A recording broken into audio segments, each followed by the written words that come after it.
పూరం పోలి కొరకు 1/2 కేజీ శనగపప్పు తీసుకున్నానండి. ఒక 3 గంటల ముందే దీన్ని చక్కగా నానబెట్టేశాను. బాగా నానిపోయింది ఇది. ఇలా చించితే 2 ముక్కలు కావాలండి. ఇలా 2 ముక్కలు కావాలి. ఒకవేళ మనకు తొందరగా కావాలంటే బాగా వేడి చేసుకున్న నీళ్ళలో పప్పు కనుక పోస్తే మనకు తొందరగా నానిపోతుందండి. ఇప్పుడు ముందుగా దీన్ని ఇందులోంచి మనము నీళ్లు వేరు చేసిద్దాము.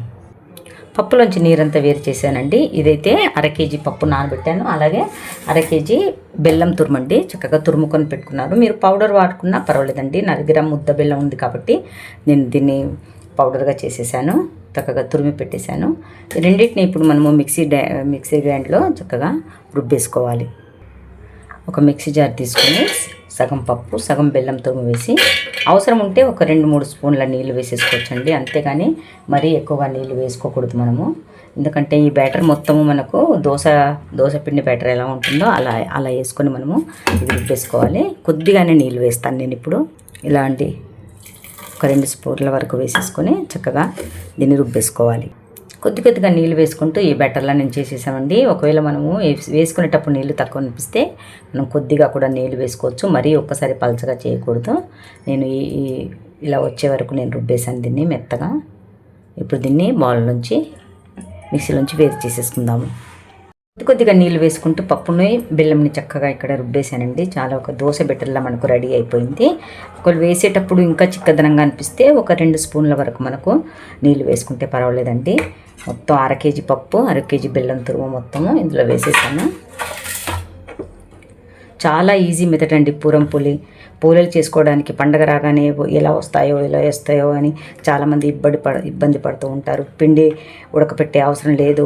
పిండి నానబెట్టి గోధుమ పిండి మైదా పిండి కలిపి నానడం అవసరం లేదు. పండగ రోజు చాలా పనులు ఉంటాయండి. ఇలా బెటర్ ఒక రోజు మీరు ముందు చేసి పెట్టారంటే చాలా ఈజీగా మనకు పూలలు చేసుకోవచ్చు ఫ్రెండ్స్.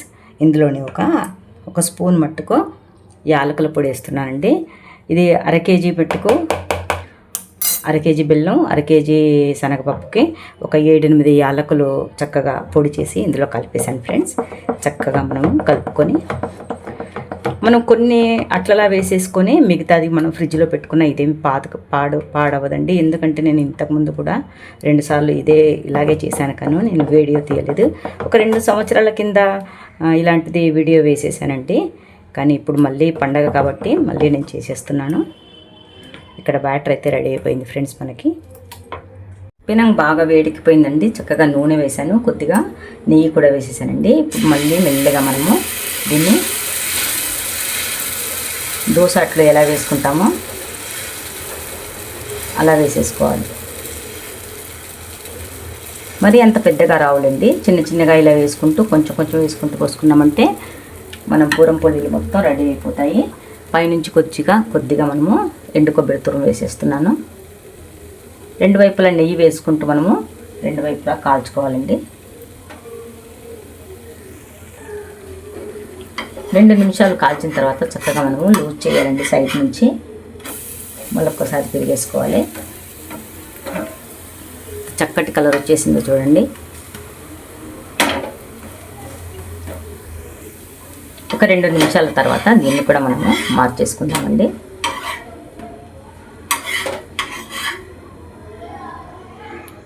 చక్కటి కలరు, చక్కటి రుచి, ఏది ఇబ్బంది లేకుండా చక్కగా పూరం పోలీలు మనం ఇలాగే చేసుకోవచ్చు ఫ్రెండ్స్. కొద్దిగా వేసుకుంటూ బొబ్బట్లు కొద్దిగా వేసేసానండి. హాట్ బాక్స్లో వేసేసాను. చాలా చక్కటి కలర్లో చక్కటి రుచిలో మనకు బొబ్బట్లు రెడీ అయిపోయాయి ఫ్రెండ్స్. ఇంకా కొద్దిగానే వేసానండి. ఇంకా కొంచెం సగం పిండి అలాగే వదిలేసాను. ఇంకా సగంలోనే ఇన్ని బొబ్బట్లు అయిపోయానండి. హాట్ బాక్స్ నిండా మనకు బొబ్బట్లు రెడీ అయిపోయాయి ఫ్రెండ్స్. కొంచెం లావుగా ఉన్నా కానీ చాలా టేస్టీగా వచ్చేసాయండి బొబ్బట్లు. మనం నేతిలో ముంచుకుంటూ తిన్నామంటే చాలా రుచికరమైన బొబ్బట్లు మనకు రెడీ అయిపోయారు ఫ్రెండ్స్. వేడిగానే ఉన్నప్పుడు పిల్లలకి ఇస్తే చాలా ఇష్టంగా తినేస్తారండి. చాలా వేడిగా ఉన్నాయి. ఇది ఇట్లా రోల్ చేసి ఎంత బాగా వచ్చాయండి. చాలా బాగా వచ్చాయి ఫ్రెండ్స్. మరి టేస్ట్ మాత్రం అదిరిపోయిందండి. మనం పిండిలో పెట్టి ఎలా పోలీలు చేసుకుంటామో కరెక్ట్గా మనకు అదే టేస్ట్లో మనకు బొబ్బట్లు రెడీ అయిపోయాయి ఫ్రెండ్స్. మరి ఇదండి నేను ఉగాది ముందు చేసిన రెసిపీ.